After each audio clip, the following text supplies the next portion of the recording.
How many people out there had sore necks, poor posture, shoulder pain? Please watch this video because I have some things that can help you. The shoulder is such a great joint. It allows us all this range of motion for a number of different activities that we perform. But with great range of motion comes great potential for injury and imbalance.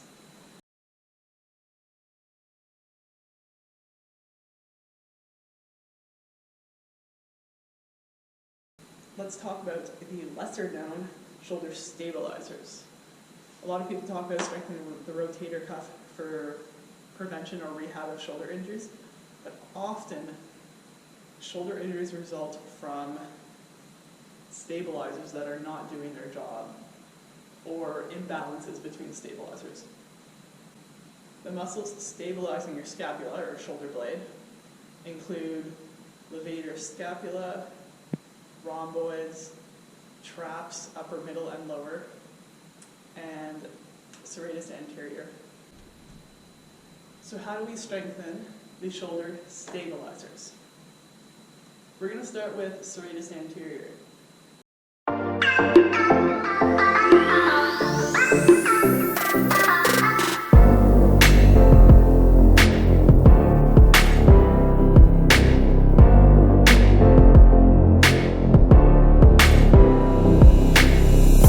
For serratus anterior, I'm going to give you two movements, two to choose from. One is scapula push-up, and one is what I call a wall slide. You're going to hold a high plank.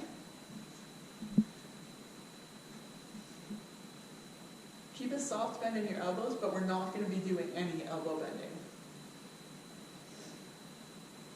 You're going to let your shoulder blades drop together just a little bit. We don't want to go to the extreme and try to touch them like this, then often we have spinal extension also.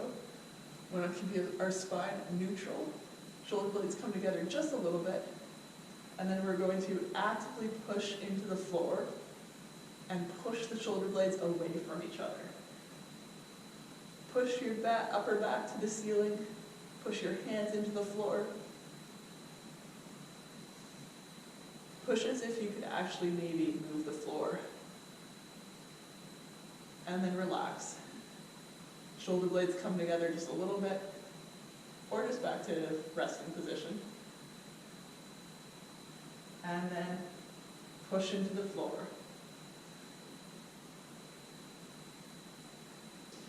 I would do anywhere from 6 to 10 reps of those with nice long pauses. And in my warm-up, I often do them in the plank position so I get the added core activation that you want before you start a workout. Now for wall slides. I'm going to use this wall with my back to you, but first I'm going to demo it just pretending there's a wall in front of me so that you can have the side view.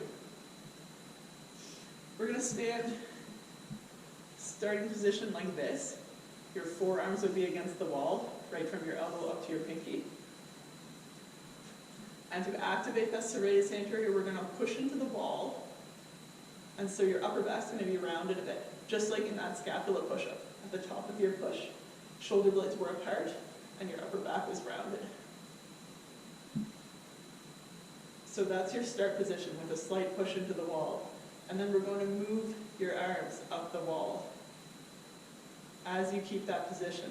Our natural tendency as we move up the wall is to extend the spine as we reach. But we're going to keep the shoulder blades pushing apart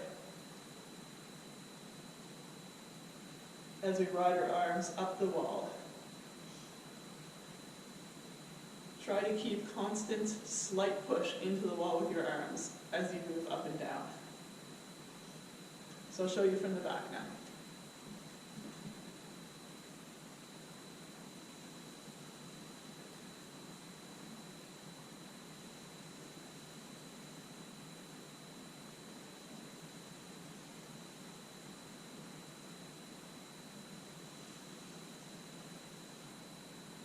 Now let's talk about rhomboids. Rhomboids are the muscles back here that pull your shoulder blades together.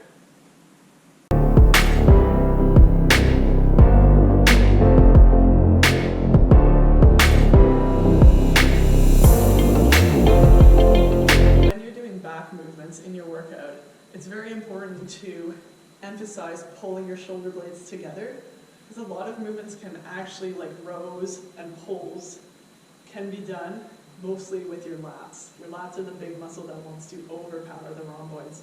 So really focus on pulling your shoulder blades together during these movements to activate the rhomboids and make sure they're doing their part. I like to add some rhomboid and lower trap specific activators into my warm-up. I'm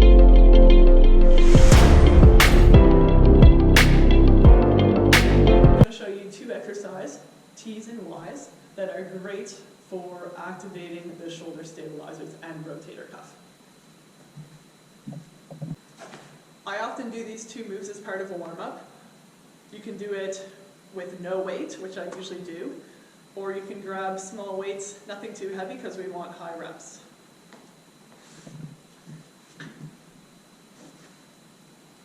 We're going to start with T's. For T's, we're going to start with our thumbs up. That's going to activate our lower traps and our rotator cuff.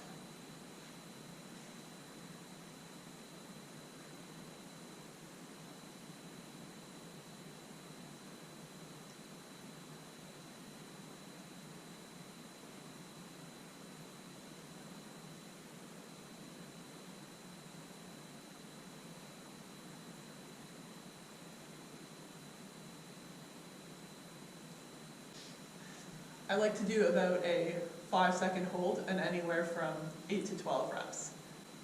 Now we're going to do it with our thumbs facing down. That's going to target more rhomboids and rear delt.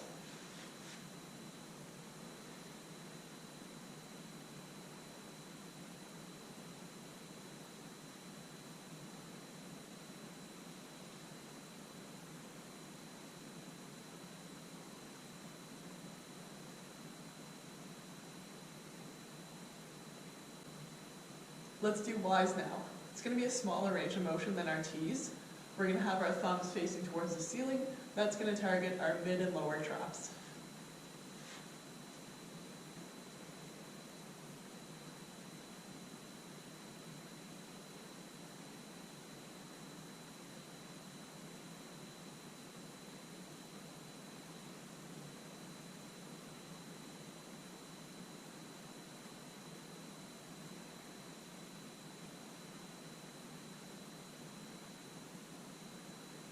Upper trap and the levator scap, we are going to stay away from those just because those are the muscles that we assume need to relax, calm down, be less activated. How many people out there have sore, achy necks?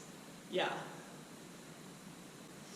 So by strengthening the muscles around that area that are weaker and lesser used, we're going to improve our posture and hopefully take a load off the upper trap and levator scap. To strengthen the supraspinatus and the infraspinatus, the muscles in the back of the shoulder blade that are responsible for external rotation and humerus, we're going to do some external rotations. You probably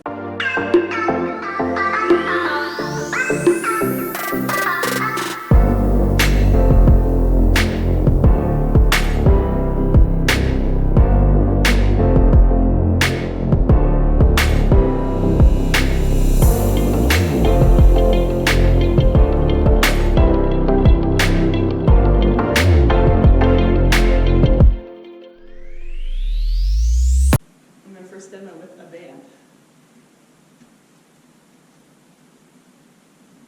So you're going to stand with a little bit of tension on the band, keep your elbow next to your side, and we're going to pull the band cross body until the end of our natural range of motion. We don't want to try to push too far to an uncomfortable spot, just what's comfortable for you, and then control on the way back.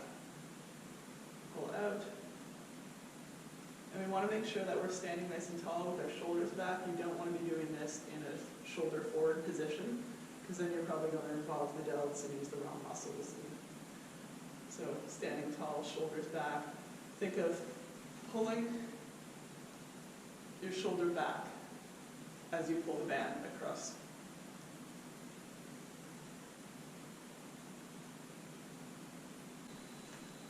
Now, you can also do external rotation with a weight. You're going to lie on your side. The arm that's going to work is on top, your elbow stays by your side, the weight starts down by the floor, and you're going to raise it up. Pause at the top, or wherever your natural range of motion stops you, and then control the way back down.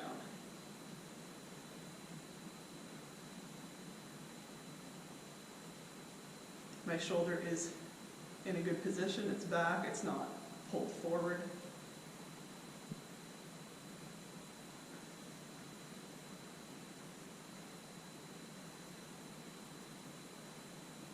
And I'm going to go for 15 to 20 reps. Underweight that you can do high reps with. You don't want something super heavy that you're only able to do a few reps with. Rotator cuff muscles are not big strength muscles. They are stabilizers and synergists. Now that we've worked on the muscles that are responsible for externally rotating your femurs, we're going to hit on the subscapularis, which is on like the front of your shoulder blade.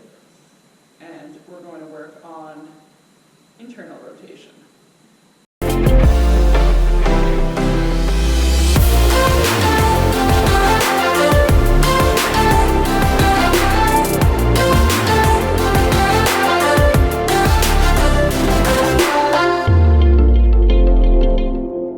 You're going to need some sort of a band for this one. It's going to be the opposite of what we did for the external rotators, pulling it across and away. We're going to start away and pull to your body. So start with either no tension or a little bit of tension. And I'm going to pull while keeping my elbow by my side, pull the band towards my belly. And then control